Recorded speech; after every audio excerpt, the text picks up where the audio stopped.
Muito boa tarde a todos aqui presentes na loja Teosófica Conde Saint-Germain e também online. Sérgio, Fernandes, boa tarde. Vamos fazer hoje a segunda parte com o nosso irmão Everaldo sobre os aspectos do cristianismo primitivo. Depois nós vamos fazer uma conversa sobre o tema. Então, irmão Everaldo, seja muito bem-vindo. Pode, pode vir para cá.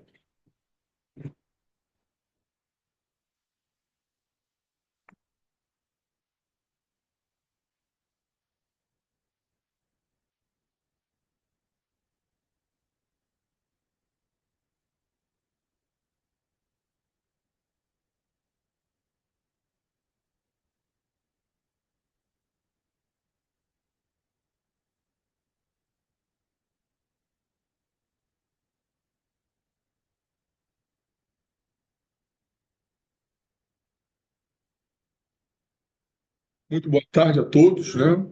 A todos presentes, de forma presencial, de forma virtual também. Então, conforme o Antônio já apresentou, né? Essa é uma continuação de um assunto que nós já conversamos no mês passado, que eu dei o título, né, para diferenciar um pouco do livro, de Aspectos do Cristianismo Primitivo. Uma vez que o título do livro é O Poder Transformador do Cristianismo Primitivo, de Raul Branco.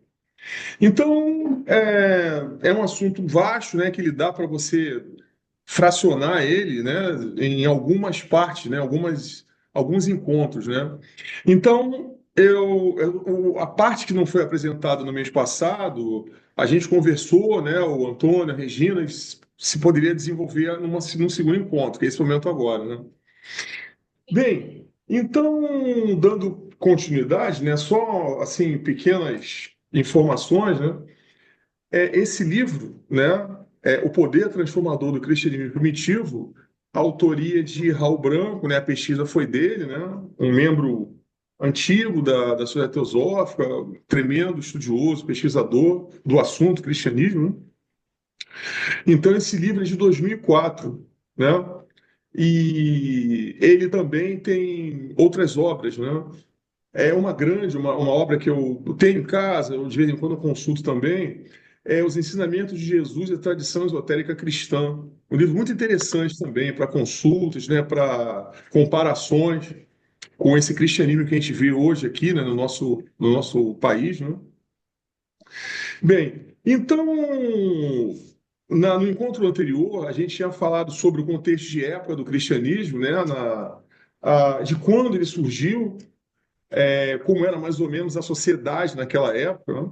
E o impacto que essa mensagem que Jesus vinha trazendo, Jesus, o Cristo, né, vinha trazendo, o impacto naquela sociedade, o que tinha de diferente, né, o que tinha de vigoroso, de novo, né, de vivo, em outras palavras também, né?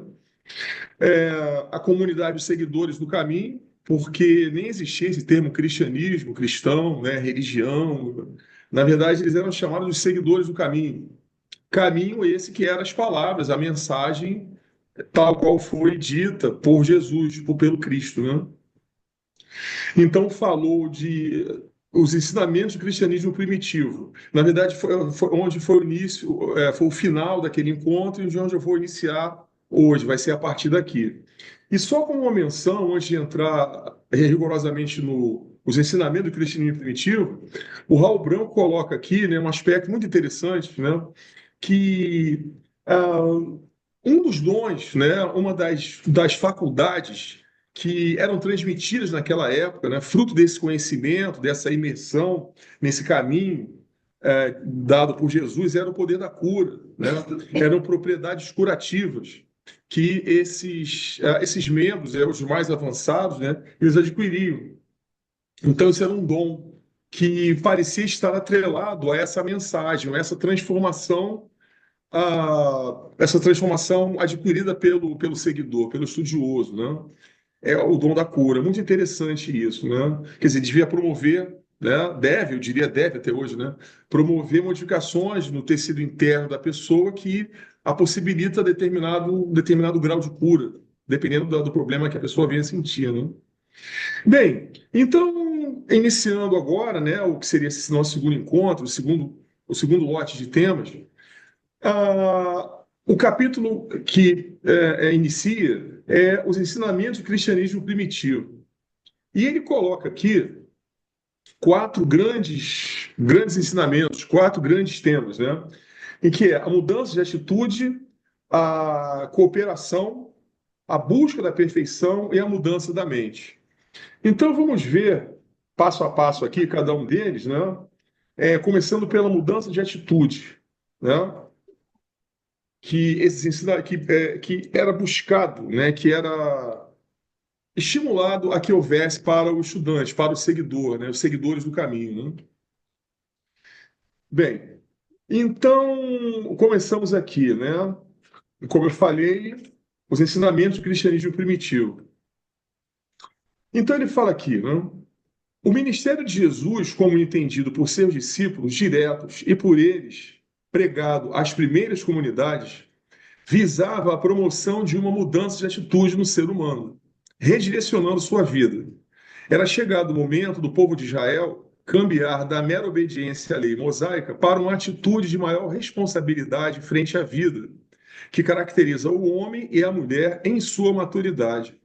A missão de Jesus visava despertar o povo da letargia espiritual dissimulada pelo formalismo dos rituais das sinagogas e no templo e da estrita obediência à lei. Por aí nós já vemos que quanta coisa já está embutida aqui só nesse primeiro parágrafo, né? Via de regra, a criança e o jovem estão inteiramente voltados para o gozo da vida e o aproveitamento de todas as oportunidades para seu deleite, entretenimento e prazer. Sua única responsabilidade na prática restringe-se à obediência aos regulamentos impostos pela família e mais tarde pela escola e pela sociedade. De forma semelhante, o povo judeu é condicionado a crer desde a infância que sua principal responsabilidade religiosa era a obediência aos 613 preceitos da lei. Não tinha sido preparado para pensar por conta própria e, com isso, não era capaz de perceber as inúmeras ocasiões em que a obediência cega aos preceitos religiosos conflitava com o cultivo do amor ao próximo, caracterizado pelo cuidado compassivo aos necessitados e sofredores, como exemplificado na parábola do bom samaritano. Era principalmente por isso que Jesus entrava seguidamente em choque com os sacerdotes e os escribas, os guardiões da lei, pois o mestre colocava prioridade na compaixão e não na mera obediência aos preceitos da lei. Jesus procurava abrir a mente e os corações de seus ouvintes para a necessidade da adoção de uma atitude mais adulta, visando tomarem a iniciativa de construir progressivamente suas próprias vidas.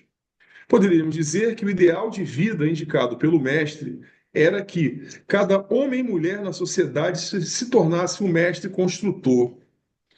Então, eu vou deixar isso aqui, eu deixei até uma parte, um asterisco aqui, esse final desse parágrafo, em que ele diz que poderíamos dizer que o ideal de vida indicado pelo mestre era que cada homem e mulher na sociedade se tornasse um mestre construtor. Ao final dessa minha fala, eu vou ler um capítulo muito interessante que joga muita luz sobre isso aqui, né? A questão de você se tornar um mestre da sua própria vida, né? Por que não dizer um mestre um construtor do seu destino, do seu futuro, do seu carro, né? Quanta coisa vem atrelada nisso aí, né? Bem, então o que ele chama aqui de ensinamentos, né, do cristianismo, desse cristianismo primitivo, o primeiro aspecto que ele toca é essa mudança de atitude, ou seja, de um seguidor passivo de uma lei, de uma escola, você passar a ser ativo na construção daquele ensinamento dentro de você mesmo. Quer dizer, só aí já tem uma mudança enorme, né, no que propunha Jesus, né? Bem, o segundo aspecto é a cooperação e busca da perfeição. Muito interessante isso aqui também. Então ele fala aqui, o Raul Branco fala, né? Porém, a participação do homem na construção do mundo maior não começa somente quando ele alcança a perfeição. Quando isso ocorre, o homem passa a dedicar-se inteiramente ao trabalho externo de cooperação na melhoria das condições de vida externa e interna de seus semelhantes. No entanto, bem antes disso, a partir do momento em que manifesta seu desejo de seguir o Mestre e tornar-se um trabalhador na seara do Senhor, ele deve dividir seu tempo e sua atenção entre a construção de seu microcosmo e sua cooperação no trabalho maior. O primeiro passo nessa cooperação com o trabalho maior é considerar todas as tarefas de sua vida como contribuições para a harmonia e o bem-estar de seus irmãos. Essa atitude é especialmente importante no trabalho profissional. Tudo o que fizermos deve ser bem feito e realizado com amor, como se nosso chefe ou cliente fosse o Cristo, o que é a pura realidade, apesar de não nos darmos conta disso. Então, veja, né? A cooperação e a busca da perfeição, né? Como ensinamentos profundos, transformadores, revigorantes. E aqui um pequeno asterisco aqui, né? Curioso que na religião islâmica eles têm uma máxima, né, que é divulgada para todos os devotos, todos os praticantes da religião, todos os muçulmanos, né, que é a seguinte, que se encaixa exatamente aqui, né? Então o Islã ele tem uma máxima que diz o seguinte, né? Na tua andança pelo mundo, ah, considera que você está vendo Deus ou Alá, porque mesmo que você não veja, assegura de que Ele está te vendo. Quer dizer, mesmo que você não veja, esteja certo que ele está te vendo, né? Em outras palavras, né? Quando você estiver sozinho, né? Age da mesma forma como se você estivesse em grupo, né? Porque Allah está te vendo, você está sendo visto, né? Então, ele diz aqui, né? Tudo que fizermos deve ser bem feito e realizado com amor, como se nosso chefe, o cliente, fosse o Cristo, o que é a pura realidade, apesar de não nos darmos conta disso. Uma parte importante de nosso progresso na cena espiritual depende de nosso comprometimento verdadeiro com o bem-estar espiritual da humanidade. O progresso será mais rápido na medida em que nosso coração demonstrar uma determinação crescente para ajudar a humanidade. Ora, isso é o que a gente ouve o tempo todo dentro da sociedade teosófica, né? O estudo da teosofia, os textos teosóficos, os grandes mestres, né? Os grandes escritores, né? Essa é uma mensagem recorrente e comum, muito comum, dentro do que a teosofia procura nos informar, né? É a grande importância de você ser um agente de harmonia, de crescimento, de evolução perante o mundo, né? De onde você está, dentro do seu tamanho, né? Não importa o quanto você saiba, né? Mas que você se considere como uma engrenagem transmissora, né? Desse conhecimento, dessa paz, desse amor, dessa harmonia, do bem-estar da humanidade. É exatamente o que ele diz aqui, a cooperação e a busca da perfeição, como que andando juntos. Quanto melhor eu faço, quanto melhor eu aprendo uma coisa, melhor eu vou servir, né? Quer dizer, essa busca da perfeição não é para si, na verdade, é para que você se torne o melhor instrumento. Essa é a grande realidade, né? E isso joga por terra a questão do egoísmo também, né? Quer dizer, todo conhecimento, todo esmero, toda a perfeição que eu busco, longe de ser para mim mesmo, isso não tem nenhuma, pelo contrário, né? Isso poderá trazer até um grande mal, né? Mas na verdade é para você melhor servir, uma melhor engrenagem dentro dessa transmissão desse conhecimento, né? Bem, e como último tópico aqui é a mudança da mente. Ah, em que eu até separei um trecho bem pequeno aqui para a gente ver. Com mudança da mente, eu joguei luz nisso aqui, né? A mente de todo aquele que aspira a entrar no reino dos céus deve ser retirada das coisas deste mundo e voltada para a busca da realidade interior. Assim, o reino dos céus estará cada vez mais próximo à medida que nos transformarmos interiormente, mudando o foco de nossa atenção do exterior para o interior. Então, nisso aqui, a gente pode fazer correlações com o budismo, né, em cujo trabalho está centrado na mente, né, na educação da mente, da purificação da mente. E também interessante a gente ver que, se isso não fosse feito naquela época, agora retornando àquela realidade temporal, Se aquele seguidor do caminho daquela época, né? Se isso não fosse profundamente internalizado, ele não poderia ser um seguidor do caminho ou um cristão. Porque lembrem-se que frequentemente, né, aqueles seguidores, eles eram escravizados, né? Eles sofriam, né? Quando não eram entregues aos leões. Então, se não tivesse havido esse retirar da mente das coisas desse mundo, e esse encaminhar da mente para as coisas do mundo espiritual, você não seria capaz de resistir a todo sofrimento que você seria confrontado, né? Devido às características daquele tempo, daquela época, daquela sociedade, daquele contexto histórico.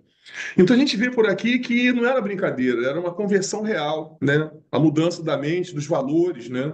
Do mundo do porvir, do mundo espiritual, o contato com as realidades espirituais trazidas pela mensagem de Jesus, né? Bem, é interessante, né? Eu peço desculpas aqui a todos, né? Porque eu estou falando sem ter feito uma pequena observação, né?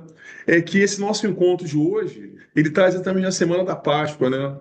Quer dizer, talvez seja o grande momento da comunidade, do mundo cristão, né? Que é a morte, a ressurreição do Cristo, né? Então, que bacana, que interessante, né? Estamos fazendo esse nosso encontro com esse tema, né? Conforme proposto pela Regina e pelo Antônio, exatamente nessa semana, né? A Semana Santa, né? Ontem foi Domingo de Ramos, né? Com todo o simbolismo que ele tem, que ele traz, né?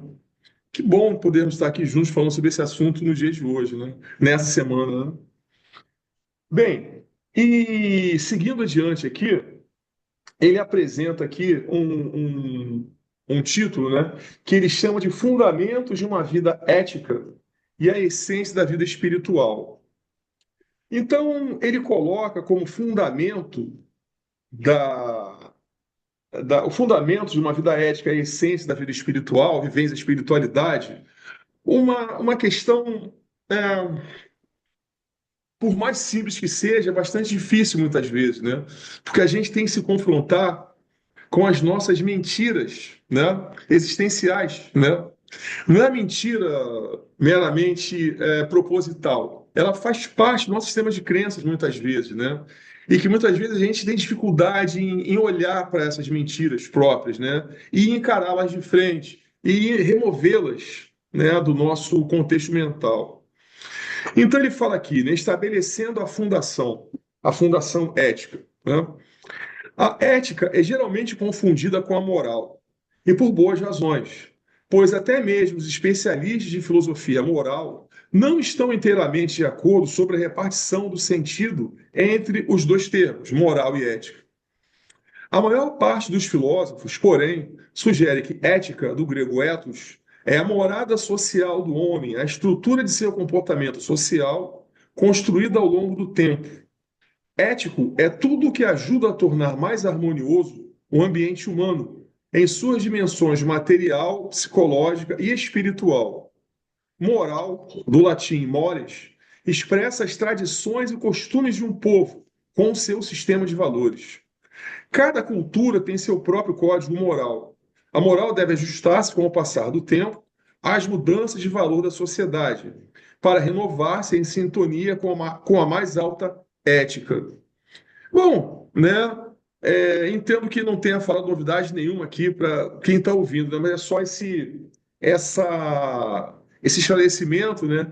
De que a base da vida espiritual, né? Que está lá no final de tudo, é exatamente uma fundação ética, né? E a gente vê, né, uma correlação com o Raja Yoga, né? Porque nos 8 passos do Raja Yoga, os primeiros são questões meramente éticas, né?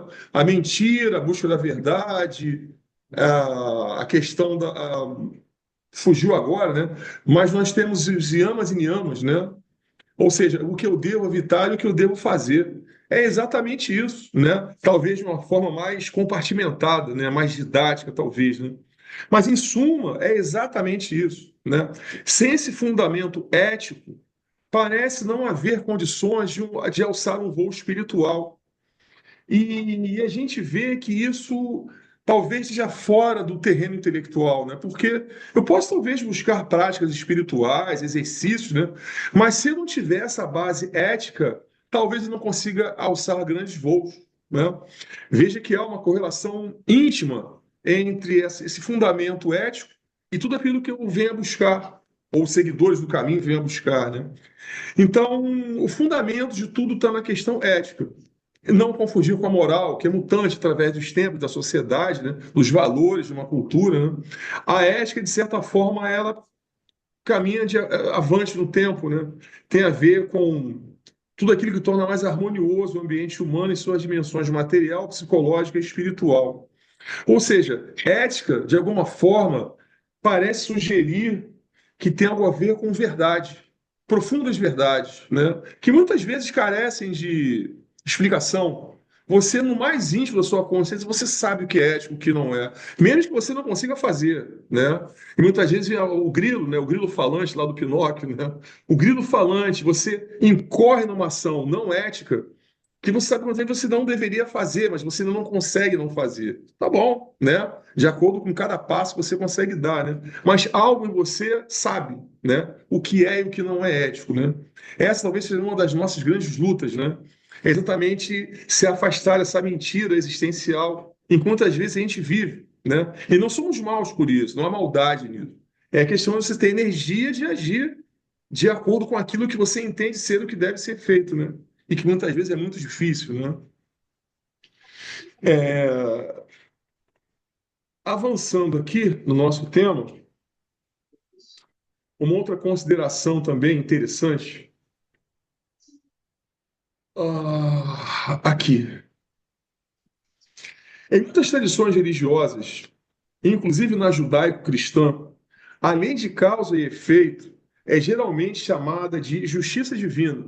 Quer dizer, uma outra forma de nós encararmos lei de causa e efeito é a justiça divina, agindo por seus próprios meios, não compreensíveis para nós, né? Nós não conseguimos abraçar a verdade como um todo, né? Então, as coisas acontecem na nossa vida ou na dos outros, né? E a gente não tem a menor explicação disso, né?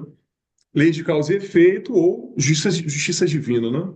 Bem, essa terminologia tende a levar o cristão a conceber o karma não como a operação de uma lei universal impessoal, mas como a retribuição a ser efetuada por uma divindade pessoal. Um tremendo equívoco nosso, né? Uma consequência desse entendimento distorcido da operação da justiça universal, ou karma, causa e efeito, né? Como sendo efetuada pessoalmente por Deus, é a tendência natural de muitos devotos de procurarem fazer propiciações a Deus, com orações e intermináveis promessas, para mudar as consequências de suas ações passadas, sempre que a pesada, ainda que justa, mão da lei do karma faz-se sentir em suas vidas. Esse entendimento desvirtuado da lei dificulta o amadurecimento dos indivíduos. Eu conheço uma pessoa, né, que me falou uma vez de um termo que eu gostei e introjetei na minha vida, né? Essa pessoa falava que geralmente, né, a pessoa que está caminhando, está tateando, né, nessa busca do sentido da vida, do espiritual, o início da caminhada espiritual é a busca de estabelecer um balcão de negócios com a espiritualidade, né? Então são promessas, são rituais, são oferendas, né? Eu te dou para o mundo espiritual, né? Eu te dou isso, eu faço isso se você me der isso, né? Então, Ético. então é um balcão de negócios, né? Que é exatamente o que ele está dizendo aqui, né? E que o amadurecimento ele vai mostrando que isso não existe, não é possível, né? Isso é um sonho, né? Que a gente nutre enquanto a gente ainda acha que isso é possível, né? Então ele fala aqui de uma lei universal e impessoal, né? Quer dizer, eu não sou melhor que ninguém, né? Peraí. Nenhuma oferenda Hã? Hã? Vamos deixar. Tem que fechar o microfone da Marise. Marise, está pedindo Microfone. para fechar o seu microfone. Show? Não, não fechou não. Você como fechar de todos aqui? Ou se só o dela, eu não sei como você O prefere. microfone da Marise está aberto. Foi. Pode botar também Sim? o Everaldo em destaque. Só Bem, então, continuando, né? O balcão, estabelecer um balcão de negócios com a espiritualidade, é o que ele está dizendo, né? Então, um empecilho para o amadurecimento do devoto é o entendimento literal, portanto distorcido, de algumas passagens bíblicas, como, por exemplo, pedi e vos será dado, buscai e achareis, batei e vos será aberto, pois todo o que pede, recebe, o que busca, acha, e é o que bate, se lhe abrirá. Muitos invertem a relação Deus-homem, achando que Deus é um servo do homem, sempre à disposição para lhe conceder tudo o que venha a desejar. Na verdade, esse trecho deve ser entendido em conexão com a passagem do livro de João. Se permanecerdes em mim, e minhas palavras permanecerem em vós, pedi o que quiserdes, e vós o tereis. Ó, aqui João já estabelece uma premissa, né? Não é meramente um pedir, um bater, né? Um buscar. É preciso algo mais para que isso aconteça, para que essa chave se abra, né? Ou seja, você está indo um pouco mais fundo nessa lei, né? Então ele diz: o requisito explícito para obtermos de Deus tudo o que quisermos é permanecermos nele, é estarmos em sintonia com sua vontade. Olha quanto poder isso deve trazer àquele que está nessa condição, né? Para isso, suas palavras devem permanecer em nós, ou seja, nossa vida deve ser guiada por seus ensinamentos e seu exemplo de vida aqui na Terra, se referindo a Jesus, né? Quando isso ocorre, transcendemos nossa natureza humana egoísta e tornamos-nos instrumentos perfeitos para a expressão da vontade divina neste mundo. Nesse caso, com toda razão, tudo que o dedicado servo pedir a seu Senhor lhe será concedido. É nesse sentido também que todo devoto sinceramente voltado para a busca da verdade, ao bater simbolicamente a porta do mestre interior, vai verificar que ela será aberta, pois o fato de buscar já assegura o sucesso da obra no seu devido tempo. Isso, o entendimento disso é fundamental, né? Eu diria que não para o teosofista, mas para qualquer buscador de qualquer caminho espiritual. É de que se a busca é genuína, verdadeira, ela terá um fruto, né? O tempo nós não conhecemos, né? Porque aí entram leis que nós não temos acesso a elas ainda, né? Mas o que é asseverado é que essa busca ela terá um resultado. O tempo é que eu não sei qual é, né? Isso é profundamente alentador, né? Porque mesmo que eu trabalhe nessa minha encarnação, né, em prol dessa busca, desse encontro, dessa verdade, né, dessa abertura de portas, né, se eu sou sabedor disso de forma profunda, eu vou entender que mesmo que não aconteça agora, irá acontecer lá na frente. Isso, quer dizer, isso já traz uma paz enorme, né? Eu vou largar esse balcão de supermercado e eu vou saber que as coisas estarão operando, né, por trás da minha percepção, né? Isso está acontecendo, mesmo que você não veja, que você não perceba, né? Entender isso ao profundo é fundamental. Isso traz paz, inclusive, né, para a consciência, né? Ah, vai verificar, sim. Consequentemente, os pedidos de luz e de ajuda para encontrar forças para vencer as provações sempre serão atendidos, o que é bem diferente da expectativa de muitos fiéis de que Deus venha alterar nossas contas pendentes com a justiça universal. Antigamente, né, antes do celular, né, tomar vulto na vida de todo mundo, né, antes da época do celular existia a época do computador, né, do computador pessoal, né, o desktop, né?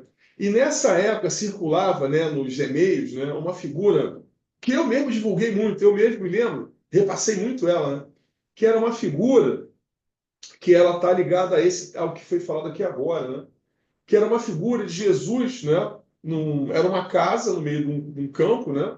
E Jesus, e a figura mostrava Jesus do lado de fora da casa, e essa porta, né, que separava o lado de fora do de dentro da casa, o lado de fora não tinha maçanetas, né? Jesus estava ali parado em frente à porta da casa, mas era uma porta sem maçaneta, quer dizer, ele não poderia abrir a porta.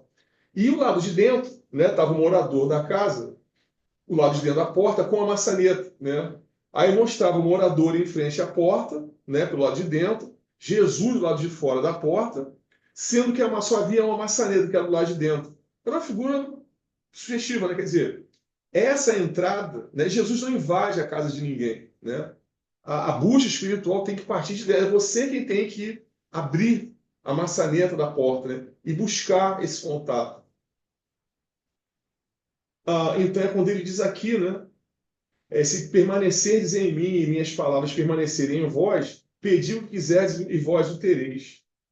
Ou, como está no livro de Mateus, pedi e vos será dado, buscai e achareis, batei e vos será aberto. Pois todo aquele que pede recebe, o que busca acha, e é o que bate se lhe abrirá. Mas nessa condição, que você tenha dado o primeiro passo, né? E que eu diria que um comentário pessoal, que é muito justo isso, né? Isso é muito justo, né? Eu não posso invadir a vontade de alguém, né? Então, suponha que eu gosto de Coca-Cola, né? Eu não posso impor que ninguém também goste de Coca-Cola. Eu só posso dar aquilo que a pessoa quer, né? Aquilo que a pessoa busca. Olha, se a pessoa não busca esse contato, essa busca espiritual, essas verdades, não há como ser imposto a ela. Seria uma invasão de privacidade, né? Então, isso é muito justo. Você só tem aquilo que você busca, você só tem aquilo que você quer, né? Muito justo isso, né? Essa lide com o espiritual, né? A porta só abre se você buscar abrir, né? Muita justiça mesmo, uma lógica muito grande, melhor dizendo, né? Bem, e o segundo aspecto, né, é a ética como fundamentação de tudo, né, e a vida espiritual, né? Ele fala como esse segundo aspecto da, das verdades, né, do conhecimento trazido pela mensagem de Jesus, né? A vida espiritual. Separei um pequeno trecho aqui que eu acho que ilustra bastante isso, né? A decisão de progredirmos do objetivo mais limitado de vivermos uma vida ética, ó, ele coloca até como limitado, quer dizer, é um fundamento, é uma base, né? Porém, sem ela não há como buscar alçar voos maiores, né? Então, do objetivo mais limitado de vivermos uma vida ética para o objetivo mais ambicioso de seguirmos a vida espiritual, a gente pensa no Raja Yoga, os 8 passos, quer dizer, culmina com a própria união com a divindade, né? Olha só, começa em não mentir, não roubar, a questão da pureza, começa com isso, né? E termina com a união, né? Com a própria alma universal. Quer dizer, até onde isso vai levar, né? Mas é preciso uma rocha sólida, né, para que esse voo comece, né? Bem, então, do objetivo mais limitado de vivermos uma vida ética para o objetivo mais ambicioso de seguirmos a vida espiritual, virá naturalmente quando estivermos maduros, ou seja, quando estivermos convencidos de que a vida material não atende nossas aspirações por uma vida mais plena e feliz. E, portanto, nossa alma ansiar pela presença de Deus. Porém, mesmo quando esse anseio começar a ser sentido, a tendência para a inércia que rege grande parte de nossa vida material fará com que encaremos nossos sentimentos de alma como uma espécie de sonho a ser lembrado com carinho, mas permanecendo simplesmente como um sonho. Eu diria que, eu não sei se todo o estudante de espiritualidade, né, de teosofia passa por isso, né? Mas eu diria que é muito comum que isso possa parecer um dia ter sido um sonho, né? Um mundo desse, seres assim, benevolência, amor, cooperação. Isso parece um sonho, né? A gente que estamos aqui nesse mundo, né, com as suas próprias leis, será que isso existe mesmo, né? É possível uma vida assim, seres dessa natureza? É o que ele está dizendo aqui, né? Essa é uma realidade, é uma reação instintiva da personalidade, daqui a explicação, né? A expressão de nossa natureza inferior, procurando se proteger contra toda e qualquer mudança que possa afetar seu controle sobre a vida do indivíduo, né? Sempre que ele começa a transferir sua atenção da vida material para a espiritual. Somente as almas determinadas, amorosas e responsáveis encontrarão força e motivação para empreender a árdua jornada de autotransformação, que as levarão ao reino no seu devido tempo. Aqui, antes de eu seguir, eu queria só fazer um comentário aqui que, para mim, fez todo sentido, né? Há muitos anos atrás, né, eu vi um filme americano de 1973, né? Era O Horizonte Perdido, né? Que falava de Shangri-La. Bom, eu acho um filme espetacular. E esse filme ele trata exatamente disso aqui, né? É quando um jornalista, né, famoso, o mundo estava em guerra naquela época, né? Esse jornalista ele foi sacado do mundo da guerra, né? E foi levado para um lugar no Tibete, né? E ele se deparou com uma realidade completamente diferente, se deparou com essa realidade, né? Um mundo que buscava o mundo espiritual na Terra. E ele foi convencido, ó, a personalidade, ele foi convencido que aquilo não é mentira, não é possível isso existir, né? E ele foi convencido de que, ó, isso não é um sonho, né? Esquece, você não está vendo que isso é irreal. E ele voltou ao mundo, né? E na volta dele ao mundo ele percebe, né? Com muita brutalidade que aquilo tudo era verdade, não era um sonho, né? Mas era tarde demais, ele tinha saído daquela cidade, né? E volta ao mundo, né? Mas, de certa forma, né, agora eu posso entender, né, que esse retorno ao mundo, ou seja, o não acreditar que aquilo era real, né? Ele fala a personalidade, rejeitava aquilo ali, né? Foi o que deu uma força inquebrantável para agora voltar de forma consciente, né? Porque a primeira vez ele foi conduzido, né? Agora, quando ele percebeu o erro que ele cometeu, né? Então aquilo foi a catapulta, né? Para que ele se alimentasse de uma energia inquebrantável para voltar àquele lugar. Ou seja, agora a coisa estava feita, né? Nada o deteria, mesmo que ele morresse, aí a morte já não tem mais nenhum valor, nenhuma importância, né? Porque a sua alma, a sua consciência já sabe, é isso que eu quero, né? Não nada mais substitui isso aqui. E eu vou usar tudo que eu tenho, toda a minha energia, para voltar àquela cidade, ou àquela condição, ou aquele estado de espírito, aquele estado de consciência. O filme era um símbolo, né? E assim foi feito, né? Quando ele voltou ao mundo e viu qual era a realidade do mundo da personalidade, ele passou a juntar todas as forças dele para voltar lá, né? Para voltar para aquele mundo, né? Então esse filme dos Homens Perdidos ele fala exatamente sobre isso aqui, né? Como a personalidade ela é recalcitrante, ela não quer aceitar, isso é um sonho, né? É uma história bacana, mas não passa disso, né? Então ele prossegue aqui, né? Uma das principais indicações de que o devoto está pronto para entrar na cena espiritual, ou reino lá daquele mundo de Jesus, né? É a sua disposição de deixar para trás seus apegos às coisas do mundo. Nossa tendência para acumular posses e desfrutá-las terá que ser revertida. Deveremos buscar a simplicidade e estar atentos para ajudar nosso próximo. João da Cruz descreve a natureza do caminho espiritual e a disposição daquele que busca trilhá-lo da seguinte forma, abre aspas, né? O caminho que leva ao cume do monte da perfeição, a perfeição que ele falava lá atrás, né, como do que Jesus buscava na transformação humana, né? O caminho que leva ao cume do monte da perfeição, por ser estreito e escarpado, Annie Besant fala isso também, né? No cume, né? Que ela fala, né? Do mundo externo ao santuário interno. Annie Besant fala isso também, né? Por ser estreito e escarpado, requer caminheiros livres de bagagem, pois seu peso os atrai às coisas inferiores. Só assim conseguirão suportar todo obstáculo que se depara no caminho da busca de Deus, ou busca da verdade também, podemos tirar o nome de Deus e botar verdade, né? Pois ele deve ser o único objetivo de qualquer procura ou aspiração. Então, aquele jornalista, né, lá do filme Horizonte Perdido, o mundo perdeu todo o sentido, a loucura do mundo, né, a ilusão do mundo, a perda de energia do mundo, as mentiras do mundo, quando não conscientes, as mentiras inconscientes também, né? Há aquelas mentiras que são feitas por maldade e aquelas cometidas na ingenuidade, na ilusão, na ignorância dela, né? Pois então, o único objetivo já não é mais, ou seja, não é mais acordo com essas coisas desse mundo, né? A alma já está convencida, ela já, de certa forma, a personalidade perdeu a voz, né? E aí é a luta do retorno, né? Para Shangri-La, né? Para aquela cidade lá do Tibete, né? Bem, então, é fundamental isso aqui também, né? Da vida espiritual. O derradeiro alvo da vida espiritual é passar da experiência de Deus, ter visões, ouvir sons ou vozes celestiais e receber instruções do alto para a união com Deus. Ó, aquele Raja Yoga que a gente falava aqui, né? O último passo dele, né? A comunhão, a absoluta comunhão. Ou seja, esse é o verdadeiro alvo da vida espiritual.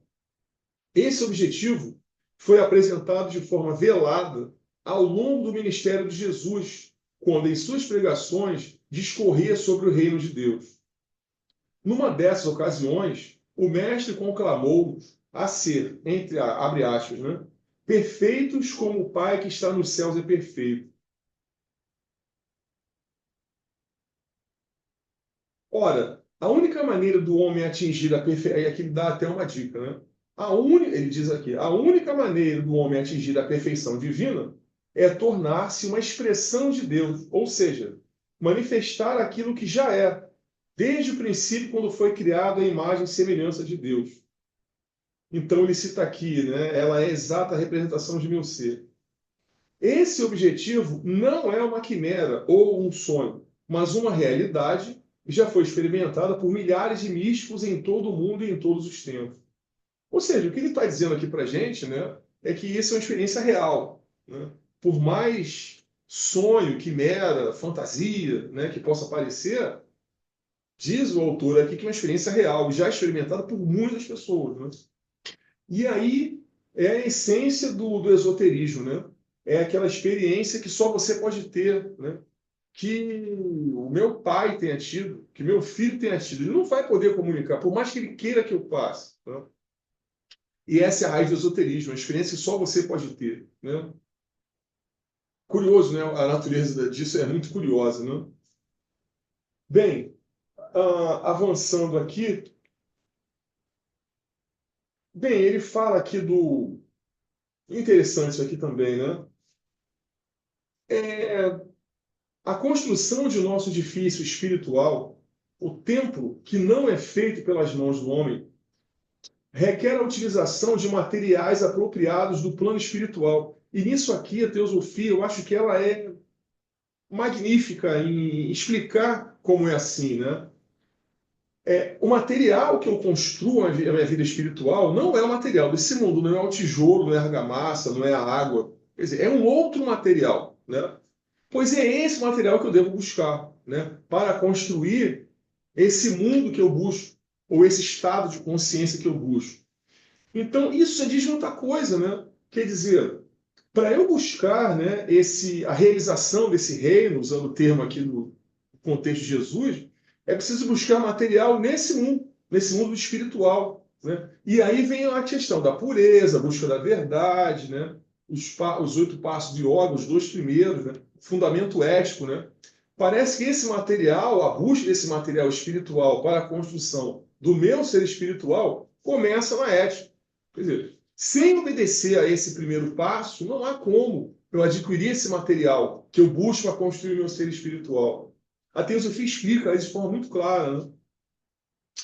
Não podem ser materiais frágeis e de pouca durabilidade. Né? Furacão derruba a casa, né? Feita de argamassa e tijolo. Né? Tampouco podem fugir ao padrão divino de excelência e confiabilidade. Esse material superior, confiável e duradouro é a verdade. Está aí, a questão ética lá no início de tudo. Né? Quando Jesus disse, conhecereis a verdade e a verdade vos libertará, livro de João, né, que dos evangelhos canônicos é o mais místico que tem, né? Ele fez uma revelação de uma profundidade tal que geralmente não suspeitamos. Né? Bem, prosseguindo, caminhando aqui para o nosso final, semifinal, na verdade, né? Um aspecto também interessantíssimo aqui, né? Nessa busca do espiritual. Né? A verdade salvadora, por ser uma verdade espiritual, só é revelada ao homem em espírito. Aqui a gente também começa a explicar um monte de coisa. Né? No Evangelho segundo João, encontra-se uma passagem de cunho místico, olha aí, Evangelho de João, né? Em que Jesus diz, abre aspas, né? Eu sou o caminho, a verdade e a vida. Ninguém vem ao Pai a não ser por mim. Essa passagem, eminentemente alegórica, esclarece a questão que estamos procurando resolver.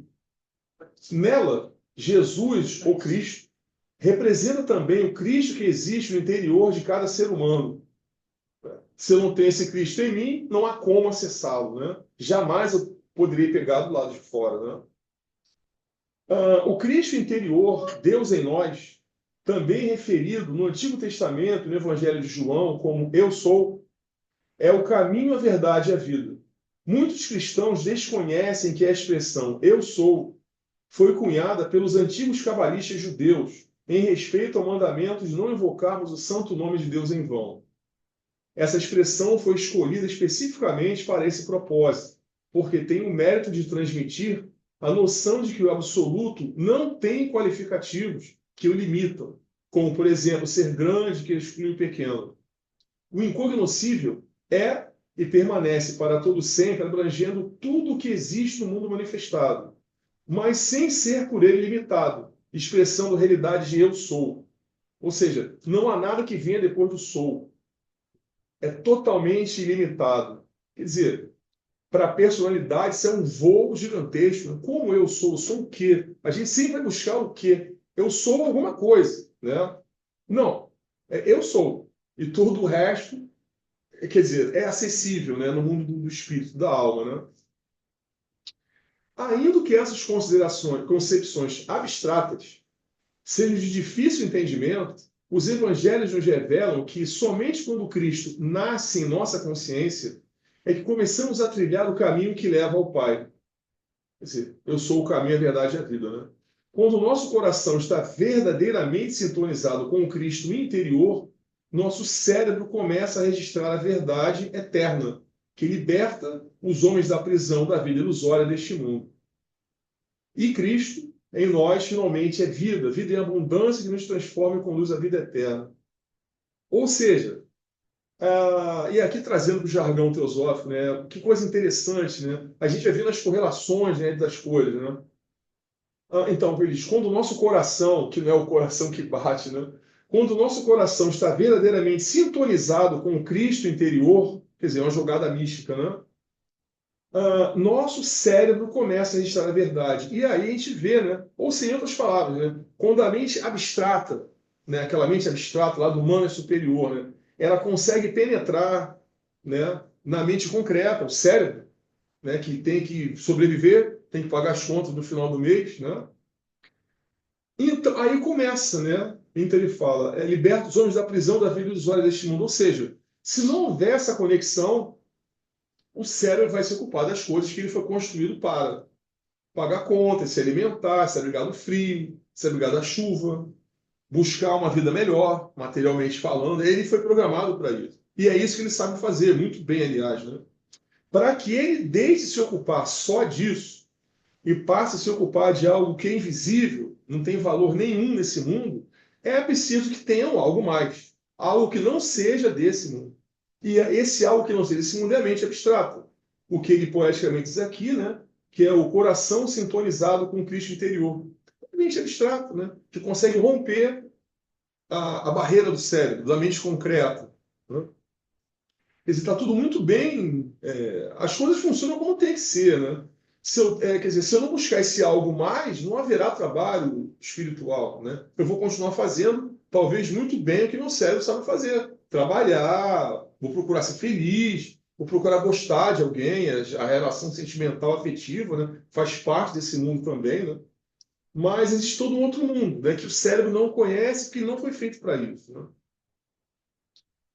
Bem, e aqui, semifinal, vai faltar só mais uma pequena parte, que eu acho interessantíssimo estudante de filosofia, né? Mas não é essa, mas é que vem a seguir, né? A penúltima parte aqui do que eu queria conversar com vocês, né? Já chegando no final dessa busca, né?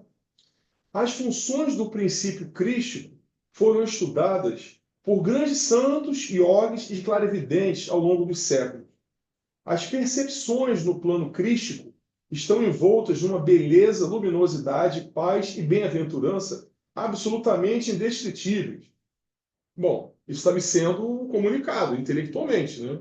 O meu intelecto não vai saber nunca aferir isso, não é da natureza dele. Ele não tem material para enxergar isso, né?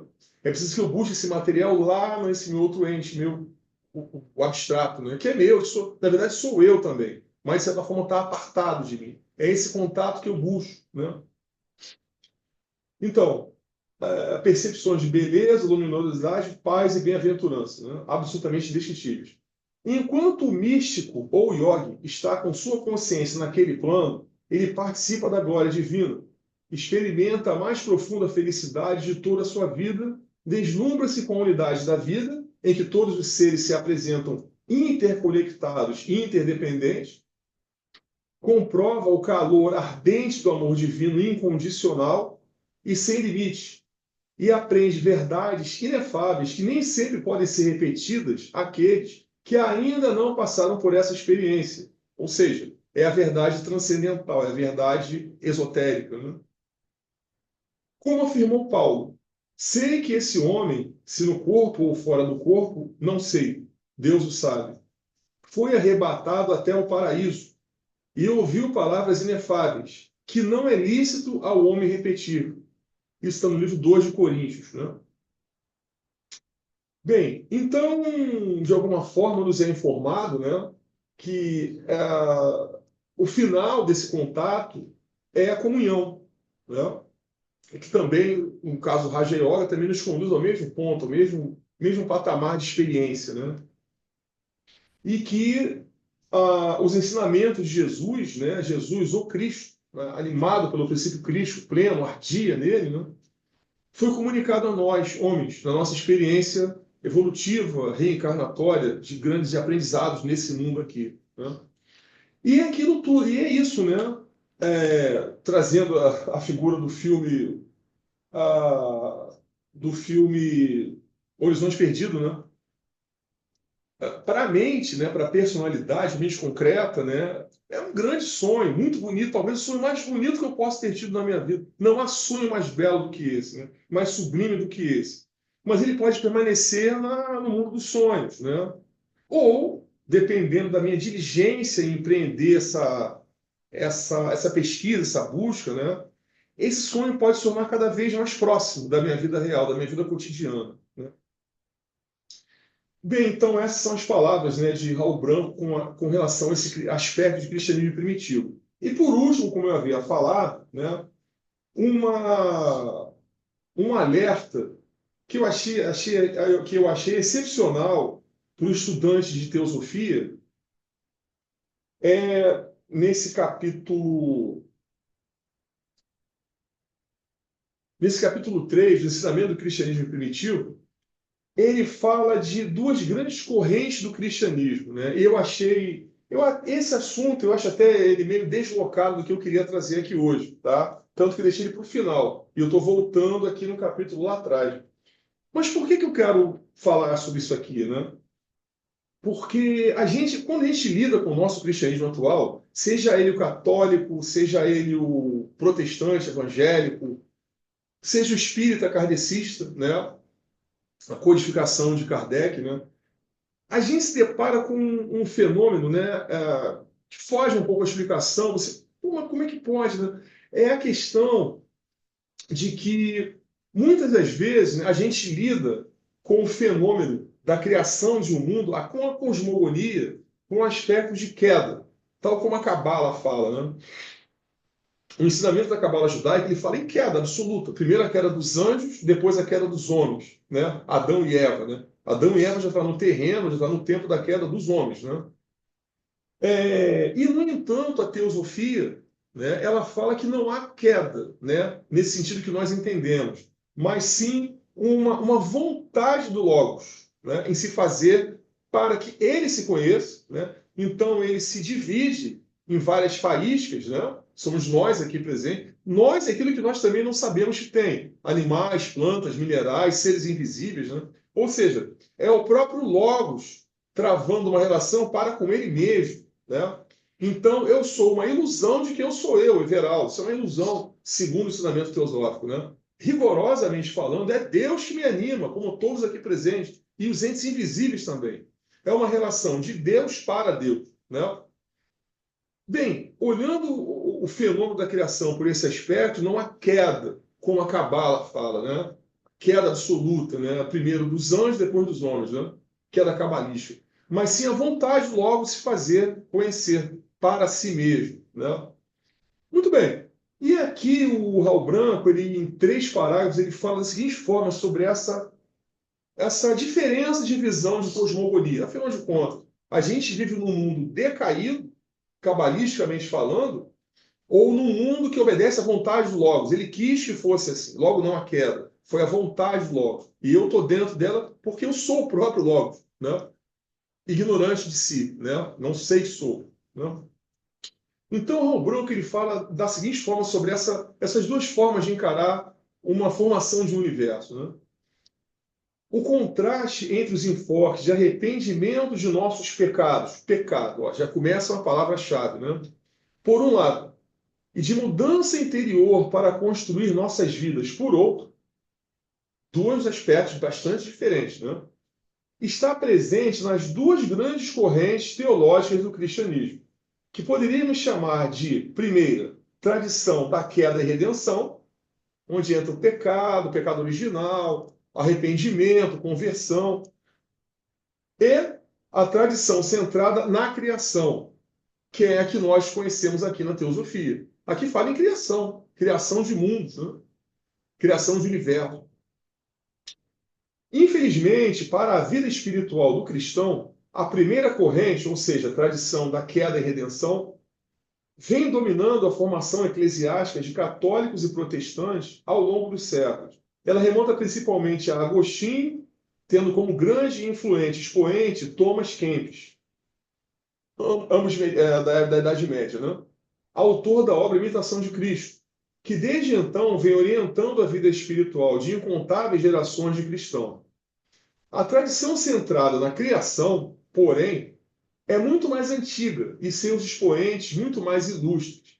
Tem suas raízes no século IX, antes de nossa era, com os Salmos, os livros de sabedoria da Bíblia, o Antigo Testamento, né? E os de muitos profetas. A maioria dos teólogos parece ignorar que Jesus foi seu principal expoente, sendo essa tradição sistematizada pelo primeiro teólogo do Ocidente, Irineu de Lyon.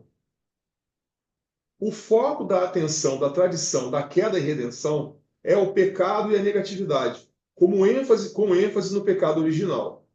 Seu ponto alto é a morte de Jesus na cruz. Estamos na Semana da Páscoa agora, está tudo aí, né? Quer dizer, tudo isso aqui está na nossa frente agora. Semana da Páscoa, Domingo de Ramos foi ontem, a entrada de Jesus em Jerusalém, né?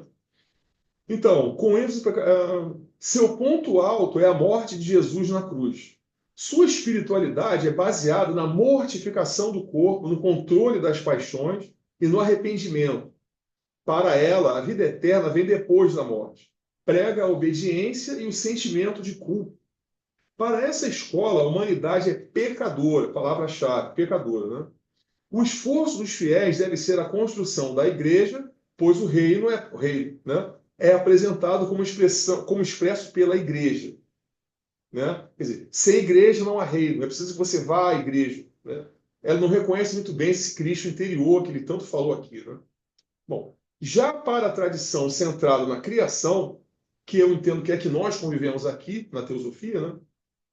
Eu diria até o espiritismo de Kardec também. Né? Kardec, quando fala em reforma íntima, em construir o futuro, em observar suas atitudes, policiar sua mente, ele está falando também de criação de mundo também, né? Do seu mundo, do seu futuro, do seu porvir. Né? Então, já para a criação centrada já para a tradição centrada na criação, tudo começa com a energia criativa de Deus. Olha, energia criativa de Deus. O Logos, pela vontade dele, foi criando mundos, matéria, e foi adentrando nela. É exatamente isso. Né? Geralmente traduzida como a palavra ou o verbo. Né? Sua ênfase é a bênção espiritual. Olha aí. No outro modelo, a ênfase é a humanidade pecadora, o pecado original, né? A conversão, o arrependimento. E aqui, na tradição centrada na criação, é a bênção original. Seu ponto alto é a ressurreição de Jesus, Páscoa, aqui na frente, né? Sua espiritualidade é baseada na disciplina para o renascimento ou transformação interior que ocorre no êxtase, na paixão da bem-aventurança. O Espiritismo fala em reforma íntima, né?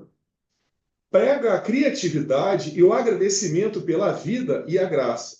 Para ela, a humanidade é divina, ó. O outro é pecador, aqui é divino. E é o que nos é dito aqui na teosofia, né? Nós somos divinos, por menos que a gente ache que seja, né? Por mais pecados que eu vá cometer quando eu sair daqui, eu continuo sendo divino. Paradoxo, né? Sou pecador, faço um monte de besteira, mas sou divino. Quer dizer, a questão é eu descobrir essa verdade, né?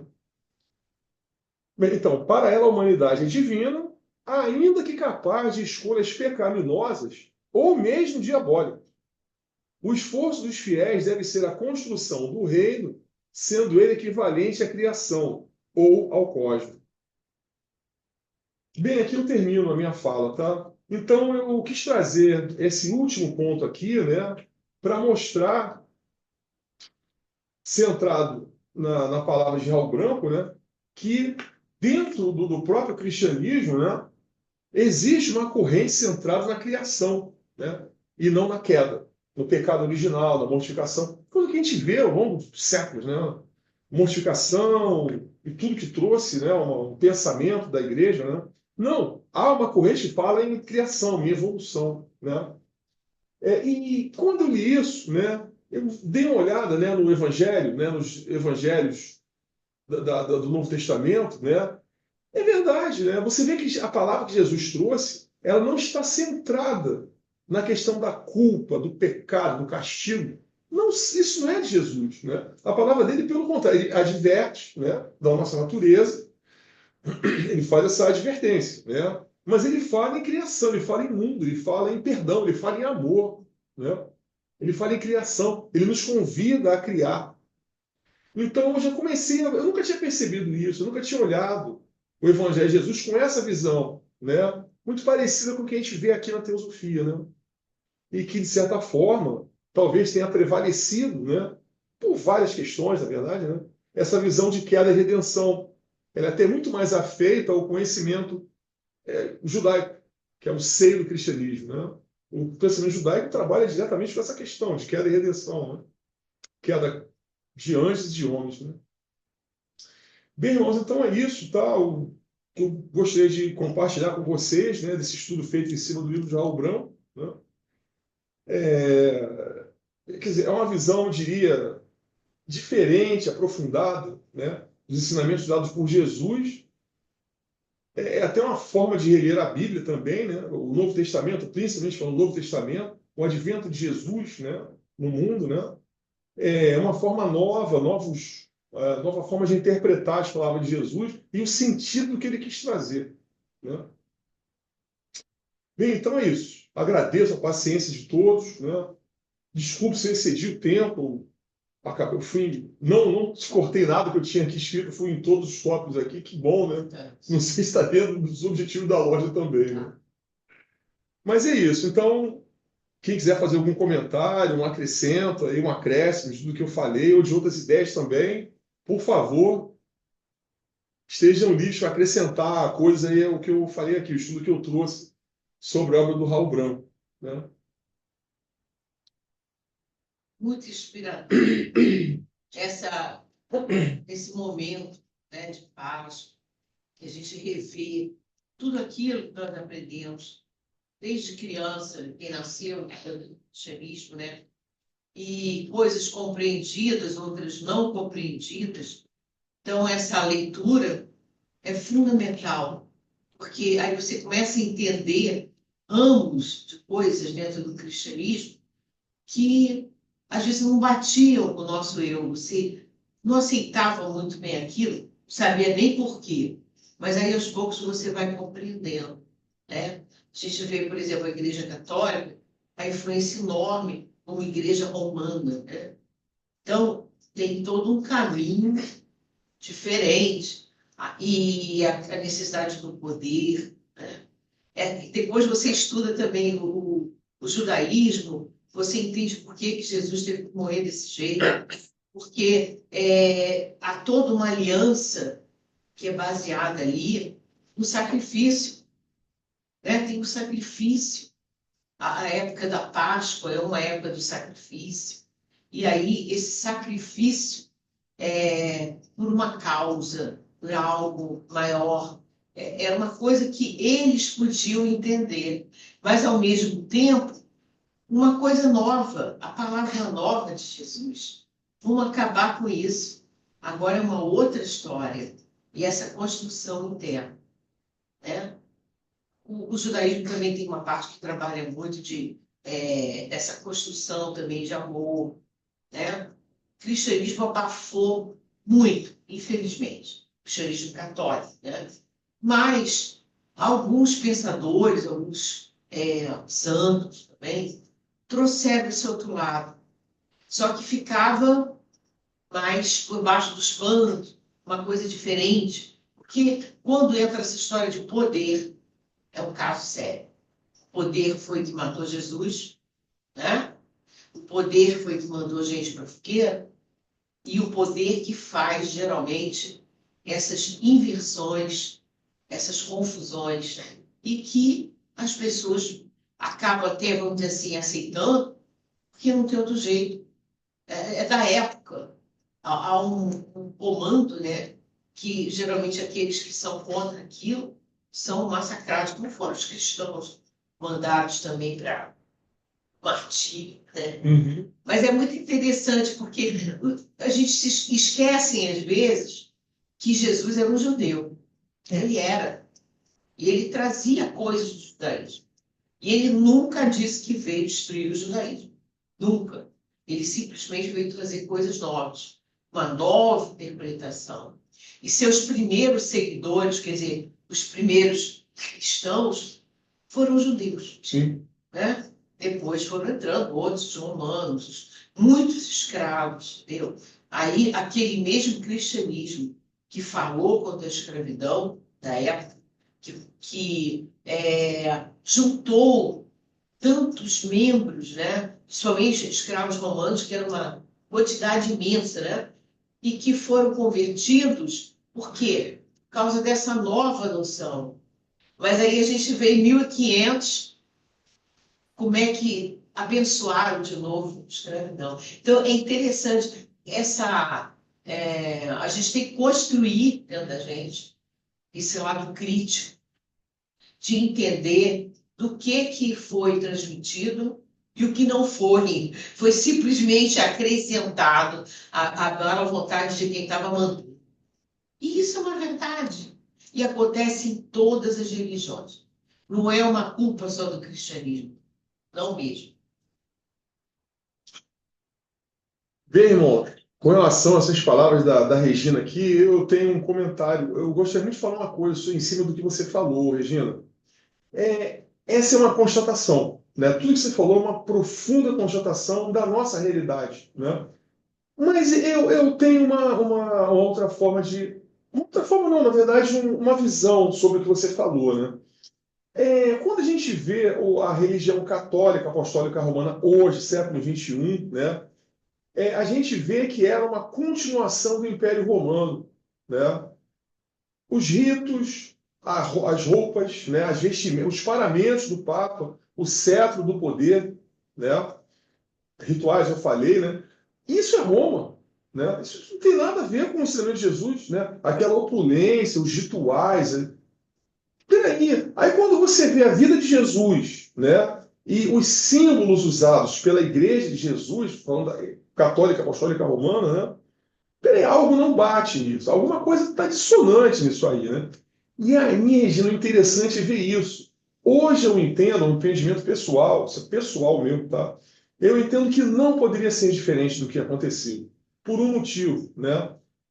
Eu pego emprestado, o que eu vou falar aqui está muito baseado no pensamento de Gurdjieff, né? Penso que eu falei até no mês passado, citei o nome dele aqui também, quando ele fala da tendência à mecanicidade do nosso mundo, né? Que inebria as almas dos viventes daqui, viventes conscientes, no caso nós, o reino do homem, né? Então, o conhecimento que Jesus trouxe, a mensagem viva, espiritual dele, né, ela caiu na lei da terra, que é a mecanicidade. Então, aí é o poder que você falou, né?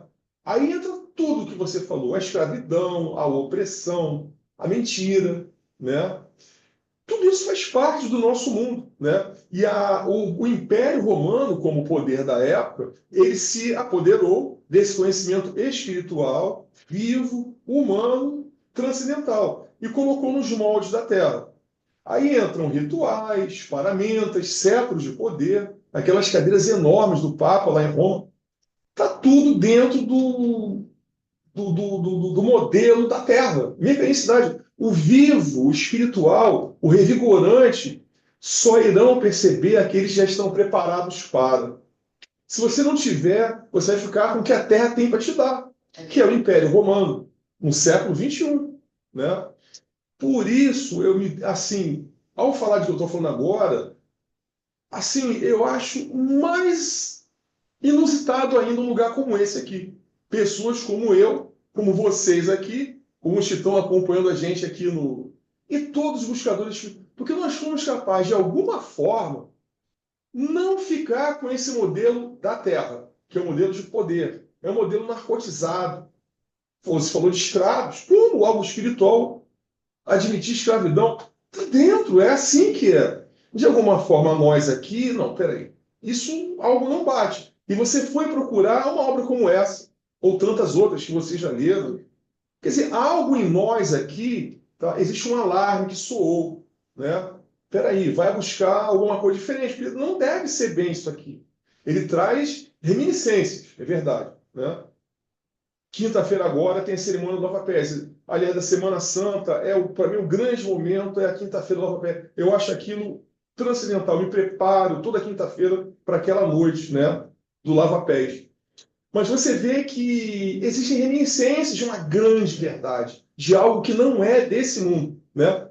Mas é preciso ir além, porque senão você fica ali. Os ritos são lembranças, lembram de coisas, né? Eu acho que a grande finalidade é essa. Também templos lá de Jerusalém tinham seus ritos também tinha poder, também tinha certo, também tinha aquelas coisas, né, que Jesus bateu de frente. Mas tem que existir também no termo de lembrança, de marcar, Sim, lembrar, sim. provocar. Agora, o despertar interno não tem jeito.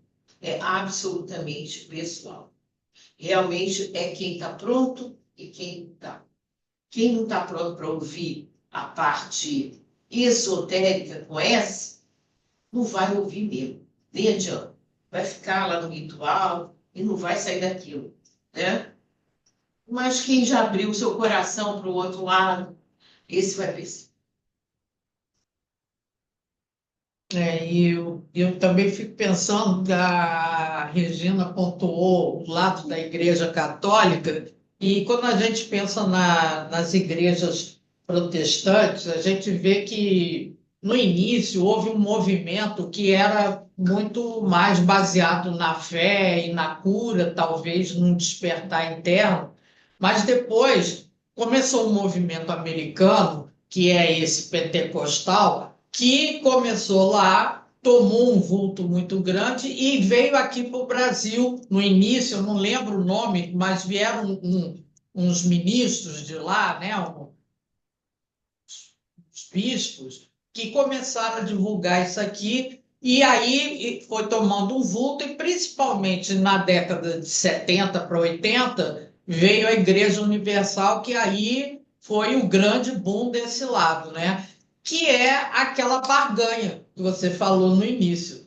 Você dá o dízimo, não sei o quê, e o céu, Jesus, vai te trazer a cura, o desenvolvimento econômico, familiar, vai trazer até um marido para você e tudo mais.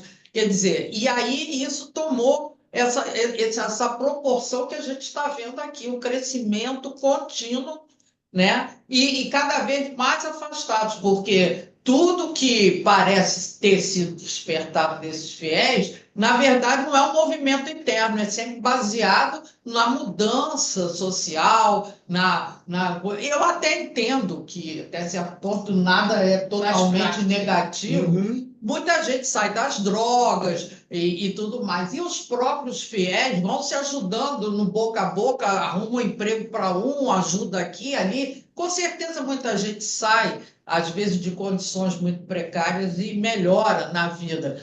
Mas o despertar espiritual, aí eu acho que está muito longe. Então, eu acho que dentro do cristianismo a gente não vê muito esse despertar, não, né? Nem católicos e nem protestantes, né? Mas vê também coerência, eu acho assim, aquilo que ele falou que é da ética, da coerência. Eu acho que, mal ou bem, todas as religiões trabalham. Ah, sim, Trabalham. melhor. Isso Agora, aí. os que compreendem são uns, os outros são outros. E também a explicação assim, que eu vejo dessa confusão é a evolução. E aí uma explicação que só nós que estudamos, não só teologistas, mas todos aqueles que trabalham com evolução e reencarnação, só eles conseguem entender. Porque também deve haver uma espécie de uma escola, né, ao longo de eras, não sei quantas vidas, que você também vai subindo os degraus. Então, talvez a gente já tenha passado essas coisas, né, da barganha, antes de outras verdade. situações. Sim. Né? E hoje a gente está nessa. Aí, será que todo mundo entra direto assim nessa? Não. Talvez comece mesmo com a barganha. A percepção de que existe um algo mais, uma conexão. Uma conexão. E pelo menos a pessoa se sente ligada a uma outra coisa. Embora não seja uma coisa legal isso, né, de barganha, mas Mas, é uma primeira mas pelo conexão. menos eticamente começa a melhorar, né? Começa. Você começa a seguir os preceitos éticos até para conseguir, Pra conseguir o que você quer. né? Mas não importa, isso já é um passo. Talvez seja. Tanto é que dentro das penitenciárias, né, muitos deles se convertem, melhoram Isso. no comportamento e tudo, porque conseguem despertar dentro da penitenciária, inclusive. Então, Lélia, interessante você falou, né? A questão da penitenciária. Bacana esse ponto que você tocou, né? Um passo atrás é a questão, né?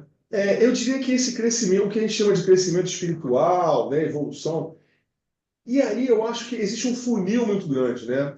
Que é aí o termo autoconhecimento, também é um termo muito usado aqui no jargão teosófico, autoconhecimento. Não tem saída, né? O autoconhecimento ele vai te levar a uma questão crucial de você encarar a si mesmo, sem máscaras, sem filtros, Sim. sem perdão, com muito carinho. Com muito carinho, sem perdão. Você tem que ser inflexível, mas com muito carinho perante si mesmo.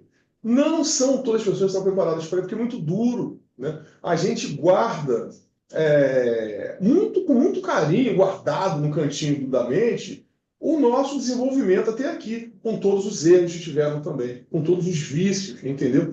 Você largar a mão disso, entrar, eu sou isso. Isso também faz parte de mim. É duro. E exige uma maturidade, nem todos estão preparados. Então, muitas vezes, não, deixa para lá, amanhã eu vejo isso, amanhã eu vejo isso. Pode ser outra vida também. Pode ser não, eu não tenho condição de mexer com isso, é muito forte, é maior do que eu. Deixa isso aqui, isso não não mexe. precisa ser nem na religião. Muita gente que vai para terapia psicanalítica e tudo, a resistência que o psicólogo fala, que você tem resistência, está ali na cara, ela mesma às vezes pronuncia tudo, o psicólogo começa a apontar para aquilo e a pessoa nega, diz que não, aí dá mil desculpas e foge da terapia, inclusive abandona. Né? Olha aí, e isso aí, Lélia, joga a luz também sobre outra questão. A gente está falando de religião aqui, Sim. né? A gente está dentro do seio cristão. Mas a rigorosamente falando, eu posso ser ateu, Sim. não tem nenhuma religião. Em busca do autoconhecimento, em busca do crescimento espiritual, sem passar por nenhuma religião. Então eu entendo que aquele que busca um profissional, pago por um serviço profissional de autoconhecimento, e encaro, estou aberto a encarar as dores que isso vai me trazer. Sem nenhuma religião, eu não falo em Deus, Jesus, Maomé, isso para mim é conversa, mas eu estou em busca de algo muito verdadeiro e profundo. E esse é crescimento espiritual, sem passar pela religião, né? Então, aí você começa a ver as coisas de um patamar diferente. Ele não é religioso, mas é profundamente espiritual. Sim. Ele está disposto a encarar verdades duras de si mesmo, entendeu? E sem passar pelo aspecto religioso. Mas você falou da questão das prisões, né? Do pessoal que se converte dentro da própria penitência. Sim, conversão, essa é a palavra. Uma coisa interessante, né? A gente que fala em liberdade, né? Liberdade, né? Mas a grande questão, eu penso também isso aí, né? Dependendo do meu nível, né, de aceitação, né, de convivência social até, muitas vezes é uma conversão dessa, né, ela é assim um passo enorme na encarnação. Que fique nisso, entendeu? E aí eu costumo, pessoal, eu uso um termo chamado neutralização. Pode parecer duro, pode parecer insensível, mas eu trato isso como, para muitas almas, a neutralização que essas conversões fazem são quase que divinas. Sim. Porque não fosse isso, o cara estaria aí fazendo Nossa. lambança, entendeu? Mas aquela conversão que ele teve naquele momento, você falou de presídio, nossa, ele já não faz aquele mal que ele faria, E a redenção da culpa. né? Então, aí você falou, Regina, então, eu já posso ter sido assim, talvez na vida passada. Sim, né? claro. Então a gente aprende que nada, tudo é relativo. Eu não sou melhor do que aquele cara. Eu só talvez tenha visto um detalhe que ele ainda não viu, mas ele vai ver. O problema do nosso nível é que a gente convive com espíritos de todos os níveis, né?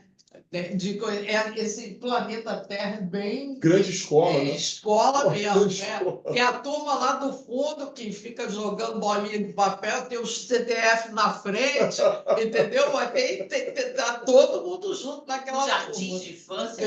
Os jardinzinhos da universidade, tá todo mundo aqui. Isso você falou no Espiritismo, eu achei sensacional. Eles têm um conceito, né? Que são os 3/3 da humanidade, né? Então, 1/3 da humanidade veio para a prisão. Cadeia. Cadeia mesmo, cadeia. Prisão, escola, hospital. Hospital. Já estão em tratamento, é um hospital. 1/3 no hospital, o outro está na prisão, na cadeia, e o outro está o que eu falei? Prisão, escola, prisão, escola e hospital. Isso aí. É o que mais você ou menos falou, né? isso. É o que você falou aí. Jogando bolinha no amigo, no coleguinha, né? Nossa, E olha, realmente isso aí é importante. Eu me lembro que tinha um doutor Belo. Vocês lembram do doutor Belo? O doutor Belo Funcionava aquele... Minhas vozes, tinha tudo. Aí o que acontece? Ele era uma pessoa que tinha dinheiro e ele tinha uma agência de rádio, negócio que ele ia alugar, sei lá. E ele fazia um programa dentro das prisões. Tinha um dia lá de noite que eles acessavam e que ele fazia sempre uma prece. Depois, no final, ele tocava um assunto, claro, né? Ele era muito espírita, mas tinha também conhecimento muito grande da parte hinduísta. E ele dizia para eles colocarem uma água no final. Quem quiser, bota uma aguinha para fluidificar. E fazia uma prece lindíssima. E, gente, ele tinha um monte de gente na prisão que assistia o programa dele religiosamente, toda semana. Olha só. Então, quer dizer, quando existe um grupo que dá esse atendimento, pode ter uma resposta maravilhosa. Porque muitas pessoas não esperam a oportunidade de ouvir algo diferente. Simples assim. Pode ser, né? Sim. Outros não vão dar a menor bola, lógico, mas uns vão despertar. Que seja que seja Também uma vez eu ouvi um depoimento de uma moça que trabalhava no Branco Mares. Olha só, outra tradição, hinduísmo. Ela era voluntária, ela ia na prisão fazer meditação, ensinar meditação. Aí ela falou que o primeiro contato com eles, né, que eu ia todo mundo no auditório, era uma proposta. Aí ela fazia a proposta. Então ela diz que às vezes no início nos viravam de costas. Oh, meu Deus, que saco aturar essa coisa e enche a paciência da gente. Aí ela falou que ia falando, conversando com eles, conversando a questão da alma, falando que a nossa alma era uma joia, mas que às vezes estava muito suja e que tinha que ir limpando, conversando e explicando o que seria a meditação. Aí eles iam virando, prestando atenção no que ela estava falando. Ela disse que era impressionante. O Brahma Kumaris fazia sempre meditação uma vez por semana, para quem quisesse lá. Olha, que bacana, hein? Eu fui da Brahma Kumaris de Laranjeiras e aí tinha mesmo isso. Eu Tinha. acho que era a Ana, inclusive, Era a Ana. que ia, né? Era a Ana que falou isso, eu me lembro. Ela tinha essa experiência de E olha que a Ana era uma pessoa severa, Era dura muito. pra caramba, mas ela sabia, tinha essa Mas para doação. encarar isso, né? É isso, gente. A gente não pode perder as esperanças. Estamos nesse momento, é uma transição, estamos com a possibilidade de saber tudo que acontece no mundo. Então, nessa grande escola tão diferente, tão maluca, a gente vai saber de tudo. E coisas inusitadas aqui, acolá. Era a única diferença, acho que a única diferença nossa do passado é essa. Hoje a gente está inserido num mundo muito maior. Naquele tempo não, era aquela realidade ali, né? Até quem estava lá na Judéia não sabia bem o que era Roma, uns e outros que iam lá, né? Então era aquela realidade que estava vivendo ali, e ali tudo bem. Nós não sabemos exatamente o que está acontecendo para ele. Tempo real. Tempo real. Aí é mais difícil. É. Mas dá a prova da tal da escola. Sim. Mas cada um no seu nível, é assim mesmo. Não adianta contestar, é uma ilusão achar que vai ficar tudo igual. Sei lá, pode ser algum dia, mas está bem longe. Não tem como estar perto. Ai, é isso aí. Uma vez, olha, isso que você falou, eu conversando com o Ricardo Lima, ele, uma das vezes dele aqui no Rio, ele me deu uma futucada, né? Aí eu falando, pois é, Ricardo, falando de mundo, né? Por quê? Por quê? Por quê? Ele, para, ele para mim, né? Tira o porquê, bota o como fazer, faça você, né? Mas que pode. Tira o porquê, você não vai entender nunca aí, você acabou de falar, né? Vai. Como eu posso fazer, como eu posso agir, né? Em mim, no mundo, né? Você pode viver o porquê para como fazer. Como? Se não existe o porquê, você não vai saber como fazer. Então tem uma caminhada. Ah, sim, tá. Vou tentar. Porque o porquê é assim, Porque é a busca. é vasto, é Você vasto. vai na busca, se você não tiver um porquê. Não tiver um Eu te porquê. pergunto, por Tem que ter um busca? porquê, né? Tem que ter um porquê. Normal. Só não se fixe. É. Né? A partir do porquê, exercite fazer. O porquê desse caso aí é você entender a diversidade. E que está tudo dentro de um sistema que não nos pertence, inclusive, né? É muita pretensão a gente querer dizer. Eu sempre brinco que tinha uma historinha do Monteiro Lobato, da Emília, que queria mudar o mundo. Né? Eu não me lembro como chamava o livro, esqueci. Mas a Emília achava esse mundo uma coisa horrorosa, cheia de defeitos, e começou a imaginar coisas para mudar o mundo, né? E aí ela imagina frutas diferentes, e no fim dá uma confusão, dá tudo errado. Que não entende nada também. E a gente, às vezes, querendo da gente, a gente se mete em coisa dos outros e não sei o quê, com as melhores das intenções, achando que vai mudar, que vai ficar tudo Exato. ótimo, e daí vira tudo contra você. É por aí. Aí é que a gente vê que você tem que cuidar do seu e deixa que cada um cuide do seu. Mas por melhor que sejam as intenções. A gente faz o melhor que pode, mas tem que separar o nosso canto até onde você pode. E a família é o maior treino nisso, né? Porque a ligação sanguínea, né? Os afetos, fazem você querer proteger todo É mundo. verdade. Você quer que a mãe seja de um jeito, o pai do outro, os irmãos, não sei o quê. Aí, quando vê, tá todo mundo contra você. E ele tá se metendo A demais. expectativa de felicidade é um engano, às É. vezes. Isso que você falou, você vê a dimensão do seu egoísmo. É porque a gente quer ter um mundo ideal, Claro. o melhor dos Mas mundos. você é uma deusa efetiva para saber o que é um mundo ideal. Pois Pois é. é, isso é Mas que a é gente que às tem que vezes, aprender. você pensa assim, não, eu estou vendo tão claro que isso é melhor para todos e tal, mas cada um está vendo. Será que essa luz é claridade suficiente É. para todos? Eu tenho Cada essa um tem certeza. Olha só quanta coisa. Tudo é eu. É isso eu. mesmo. Tudo que você É. falou, Eu você entendo. vê como é que a gente é. É Né? isso A gente mesmo. coloca muito eu. É.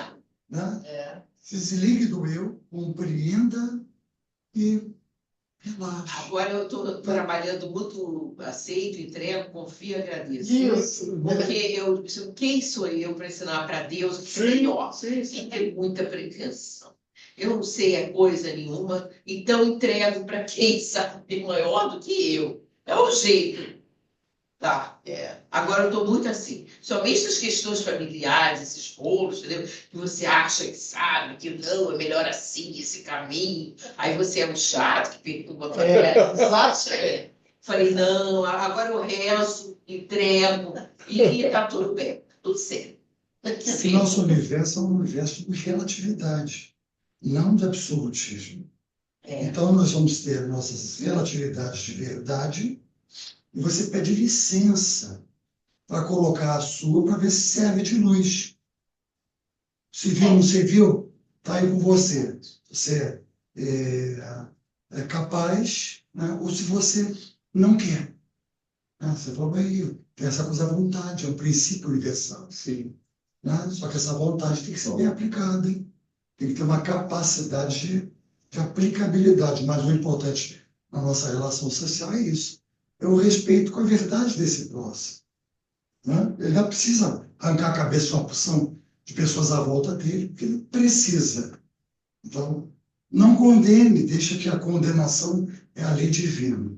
Você pode pedir licença para tentar mostrar para ele que arrancar as cabeças. Não é muito certo, né? Vai causar um problema aqui ou E ali. segura a sua. Mas peça licença. Exatamente. Ainda mais numa cidade como o Rio, do jeito que anda. Pois é.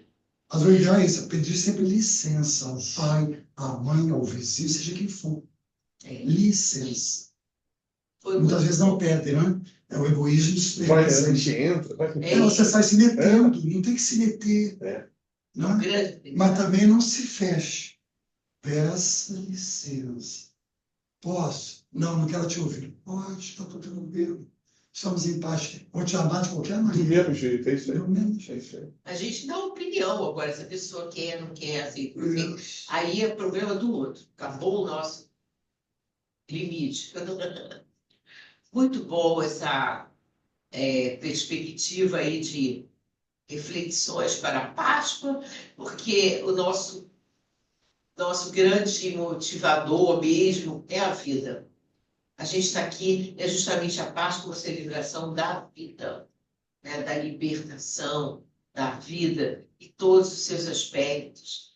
É uma celebração tão linda que ela tem 3 vertentes completamente diferentes, né? A gente celebra o estilo judaico, o estilo cristão e também o celta, que é esse do coelhinho. O pessoal fala, o que o coelhinho está fazendo aí? Aí é outra Aí outra história e é bonito Dá para também. explicar, é bonito também. É. Então a gente conseguiu juntar 3 lados completamente diferentes, mas todos eles estão celebrando a vida. Preste atenção. É a vida que trabalha. Então, isso aqui eu acho que é o marco de Maravilhoso, né? Maravilhoso. Por isso que eu adoro vir aqui. É como se aqui eu tivesse um momento em que eu estivesse na minha verdadeira casa. Independente de religião, nada disso. Cada um, qual com seu cada um, no final é a mesma coisa. A gente pensa com cores diferentes, mas a mesma coisa. Então eu acho isso fantástico. Estamos em família. E a família, no seu melhor grau, né? Grau espiritual. Porque na nossa, às vezes, grau Não. não combina também. Então, quando acontece, é uma bênção, né? É. É um merecimento kármico. É. A gente também não pode dizer que não é sempre assim, existe. Não, é claro Mas que é um tem. merecimento. Com certeza. Nossa. Cara, É verdade. Mas é legal, uma parte só. É assim, eu acho que encontros como esse faz o espírito respirar, né? é uma festa, ô, Antônio, é uma festa, é uma festa. É uma No dia a festa. dia, a gente está sempre numa frequência, como você falou, né? Pagar contas, obrigações, deveres, aquela coisa toda, e a gente fica sentindo que o espírito fica meio apertado, a gente fica procurando até que está essa coisa que eu quero ter contato e deixei lá escondido, né? Então, encontros como esse realmente faz o espírito respirar. E essa reflexão sobre o cristianismo primitivo é muito interessante, porque desde o início sempre teve aquela tendência ao missionário percorrer as terras para falar sobre a nova fé, né? E sempre teve também um aspecto do recolhimento, né? E, e no aspecto do recolhimento também tinha os ermitãos, né? Você falou São João de la Cruz também, que era, ele vivia na floresta, né? Parece muito o caminho do yogi na Índia, né? Em determinado momento, depois da vida familiar, que é o momento de formação da família, né? Ele segue para a floresta. Quando o Grahasta vai para o Vanaprastha. E na vida da floresta ele pode seguir e fazer o voto sannyasa para percorrer o mundo dando ensinamento. Exatamente como o cristão antigo fazia, né?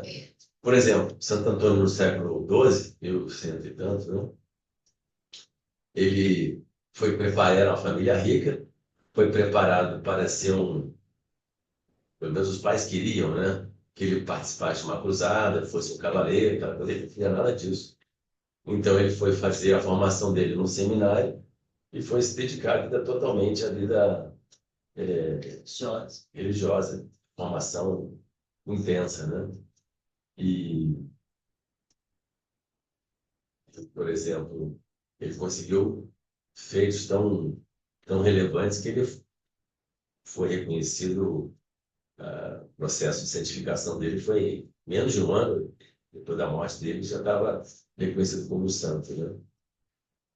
E dizem que a língua dele, quando São Boaventura foi retirar o corpo dele, a língua dele não se estragou, né? Então, a língua dele se manteve. Então, como uma forma dele ser um grande pregador também, né? Então, tem essa vertente de compartilhar a experiência espiritual e dar um alento, né? Da mesma forma que a gente tem criar um alento nessa nossa reunião, tão necessária nos dias de hoje, né? E naquela ocasião, Santo Antônio fazia alentar as pessoas pelo poder da voz, poder do verbo, né? Realmente despertou muita gente, despertou uma quantidade enorme de pessoas. E o verbo dele impactava, o verbo dele criava uma forma de além da realidade que a gente vive, né? Daí os milagres, né? Conforme o ser humano tem essa questão ética, que você falou também, você reportou a questão ética, ele vai desenvolvendo determinadas qualidades e funções adormecidas no ser humano, que a gente sabe que os yogis também têm, que é aquela questão da bilocação, né? Então, Santo Antônio, por exemplo, estava fazendo um sermão ativo e, ao mesmo tempo, ele fez uma bilocação para, por exemplo, ele em Pádua ou em algum lugar em missão na Itália, ele foi a Lisboa fazer uma participação no julgamento do pai dele, que estava sendo condenado injustamente. Ele chegou, abraçou o pai dele, fez a defesa e depois se despediu do pai dele e voltou ao sermão dele. Uma outra ocasião, ele fez uma pessoa da família estava chamando para que ele pudesse estar fazendo uma intervenção no julgamento, porque a pessoa estava sendo condenada por um assassinato, ele pediu para chamar o morto. E aí, o que aconteceu? Ele conversou, fez uma oração para o morto, na frente do juiz, né? O que Santo Antônio falou não convenceu o juiz. Ele já estava martelando, então chama o morto. Ele fez uma oração do lado do morto e o morto falou: Não, não, esse senhor não matou, não me matou.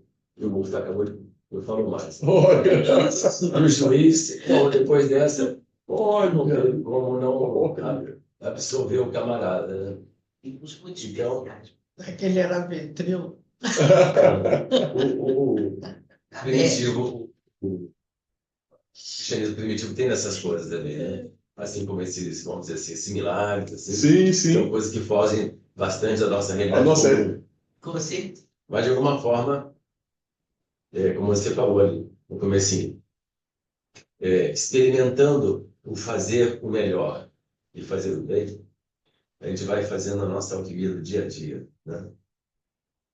Essa parte que você falou, eu gostei muito, porque se não for assim, a gente não constrói nada que seja, vamos dizer, sólido, né? Se a gente aproveita as oportunidades para fazer o melhor da gente, quem ganha é a gente mesmo, né? Porque é aquela alquimia interna que a gente não está bem, não tá, aquele dia a gente não amanheceu com aquele estado de espírito, dá vontade de ficar debaixo da cama, mas com a vontade, que é o raio azul, né? Com a vontade, a gente procura fazer essa alquimia de oferecer o melhor na situação que está. E nesse sentido, todo ambiente é beneficiado e a própria pessoa é a mais beneficiada, porque ela fez essa transformação, essa alquimia interna. Eu acho que, usando essa fórmula que você falou, eu acho que a gente tem uma grande benefício na evolução, uma evolução consciente, né? Isso aí. Boa chave. Poxa, deu ponto. Quer Fechar perguntar mais aqui? alguém lá? Pô, pergunta séria aqui. É, alguém gostaria de falar alguma coisa? Quem ficou conversando aqui, né? É a Fernanda e o Sérgio. Vocês querem fazer algum comentário, alguma adição do que foi falado aqui? Não, apenas, queridos, agradecer, né? Que bela reflexão, complexa, né? Muitos tópicos, e o ideal seria que houvesse um desenvolvimento assim mais aprimorado nessa, nessa coletânea de tópicos apresentados, né?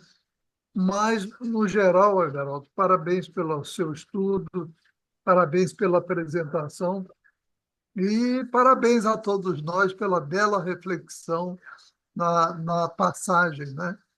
E Páscoa tem um sentido de passagem, né? E o tema principal da Páscoa, comemorado pelo cristianismo, é a ressurreição de Jesus no Novo Testamento. Quando eu ouço esse tema associado à Páscoa, curiosamente eu me lembro de Rada Burnier, quando ela sugere a nossa reconstrução, né? O nosso renascer, como se fosse uma morte e um ressuscitar, né? Rada Burnier, eu diria que ela captura o espírito da Páscoa, da ressurreição, da modificação, da transformação de cada um de nós com base na ética, outro ponto interessante citado na tarde de hoje. Então, nós estamos com assuntos assim muito parecidos, muito congêneres, e que nos inspiram e provavelmente farão uma transformação na mente e no coração de cada um de nós. É isso aí, queridos. Parabéns pela tarde de hoje. Muito bom, Sérgio, muito bom. Obrigado. Fernanda, quer comentar alguma coisa? Eu gostaria de agradecer ao irmão Everaldo pela palestra de hoje, palestra que você nos ofertou. É isso. Pelo que o Sérgio falou, ele vai ter o número 3 aí, né? Só queria. O livro oferece a possibilidade, sim. Faz uma sequência. Aí você deixa aquela. Irmão, muito obrigado, hein, a todos, hein? Excelente Páscoa. Boa semana, boa Páscoa para todos nós. Só encerrar. Aí Pode. ele tá, Chico. Muito obrigada, Emeraldo. Muito bom, né? Você, muito bom. Agradecemos. Olha aí, próximo. Presente de Páscoa. É o número 9, Antônio? É isso. Obrigado. Vamos encerrar essa parte, terminando a gravação. Tchau, pessoal.